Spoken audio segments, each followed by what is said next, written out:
All right, the state-run legacy media mob has clearly not learned their lesson. Despite their rapidly declining relevance, they are still trying to make a name for themselves. But no surprise, picking fights. They do it by picking fights with the Trump administration every chance they get.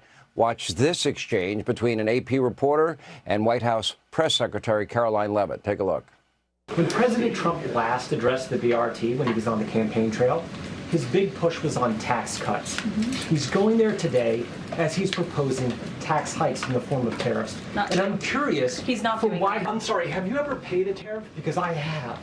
That's they it. don't get charged on foreign companies. They get charged on the importers. And ultimately, when we have fair and balanced trade, which the American people have not seen in decades, as I said at the beginning, revenues will stay here, wages will go up, and our country will be made wealthy again. And I think it's insulting that you are trying to test my knowledge of economics and the decisions that this president has made. I'm now regret giving a question to the Associated Press.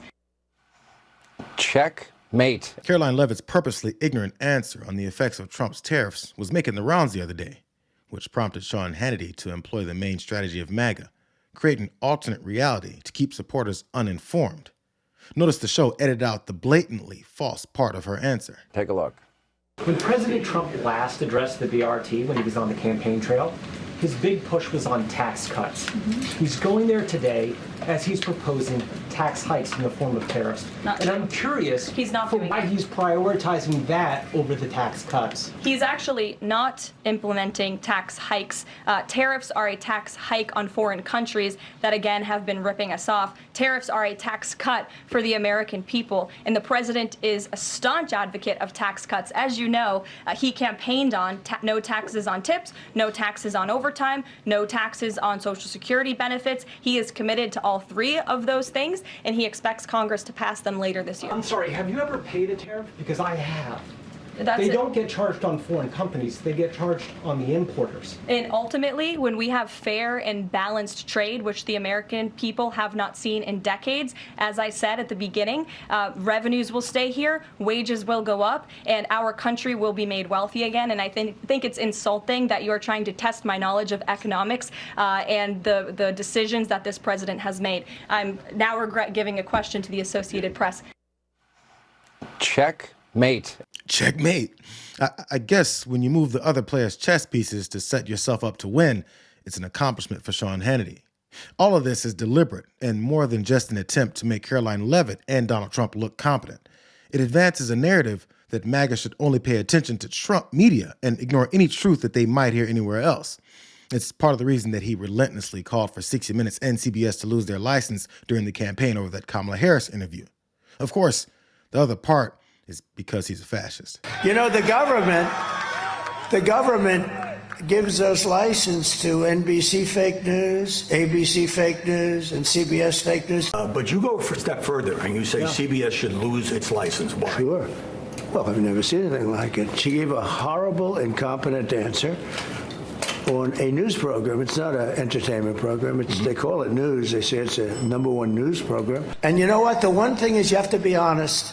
And they were very dishonest. And ABC was very dishonest with David Muir when he just never asked her anything. Everything I answered, boom, they would criticize. And they were wrong on, I think, all of them. I've never heard of stuff like this before. I don't think anything like that's ever happened. And now we're finding out that it happened throughout. I think it's the worst thing. I think it's the worst broadcast scandal I've ever heard. And to me, it's the biggest scandal in broadcast history. It's the biggest.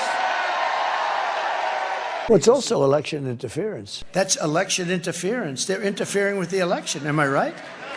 It's election interference fraud. It also is license threatening. You know, they have a license from, that's not cable. Here they have a license from the federal government. And CBS should lose its license. And I go a step further. It's so bad they should lose their license. So CBS gets a license, and the license is based on honesty.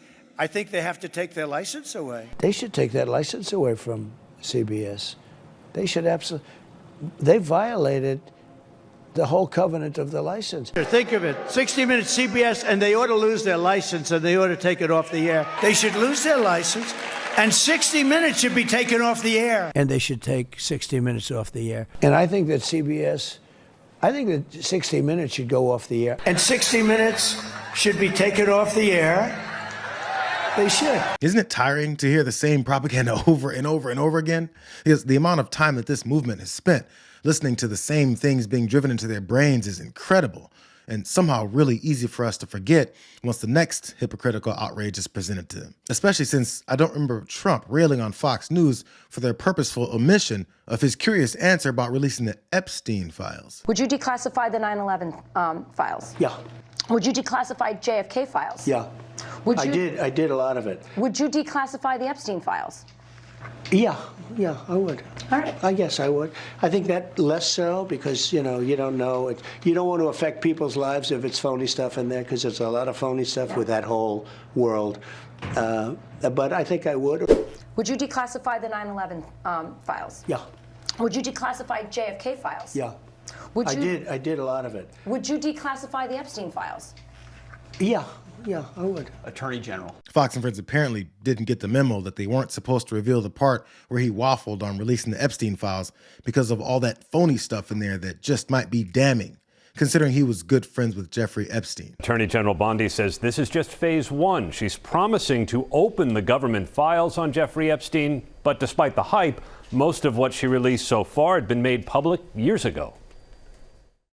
Overnight, the Justice Department releasing material about the late sex offender Jeffrey Epstein, including a 3-page evidence list cataloging what investigators obtained while searching his New York mansion and private Caribbean island. Attorney General Pam Bondi went on TV to trumpet the release of this material, teasing a big reveal. What you're going to see, hopefully tomorrow, is a lot of flight logs, a lot of names, a lot of information, but It's pretty sick what that man did. But much of the material had been circulating in the public domain for years, including pilot logs from Epstein's plane and his so-called black book of names and addresses. Several conservative media figures were given early access during a visit to the White House, showing off binders and posing for pictures, some later posting how underwhelmed they were. Attorney General Bondi is promising to release more documents after a review to protect the identities of victims. And potentially the identity of some of the culprits, too. Don't forget, this standard of MAGA-safe media spending every moment for the sake of the Trump administration was exposed to the tune of $787 million with Dominion voting systems. Fox and Dominion have reached an historic settlement. Fox has admitted to telling lies about Dominion that caused enormous damage to my company, our employees, and the customers that we serve. Nothing can ever make up for that. Throughout this process, we have sought accountability and believe the evidence brought to light through this case underscores the consequences of spreading lies.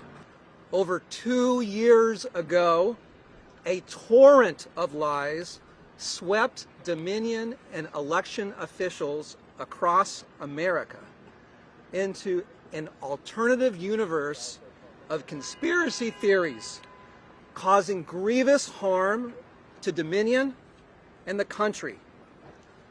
Today's settlement of $787,500,000 represents vindication and accountability. Lies have consequences. But their grip on the hearts and minds of loyal supporters barely loosened from that whole thing, despite the concrete evidence that their news outlet operates in lies simply for the sake of the president. Even for something as small as that embarrassing moment where the press secretary was caught giving that answer on tariffs, folks like Hannity are willing to cover it up to avoid anyone thinking for themselves as this administration's policies destroy their lives. But it has a lasting effect that's become normal in our reality regarding politics. This stuff isn't just happening in a vacuum. People believe this. I mean, 70% of the Republican Party believed that the 2020 election was stolen because news organizations like Fox News told them, and they had an obligation, and all of their hosts knew they were lying. I mean, that's what comes through in these text messages. The hosts didn't believe it. They didn't believe the voting machines were switching things, and yet their hosts would talk about it. They would have Sidney Powell or Rudy Giuliani to come on and spew lies, and those had real consequences of voters believing those lies. And that is part of the reason people went to the Capitol that day, is because they believed the lie that the election was stolen, and they were looking to overturn the results because they thought that it had been stolen from them. And so the damage being done here to people believing the lies is very real.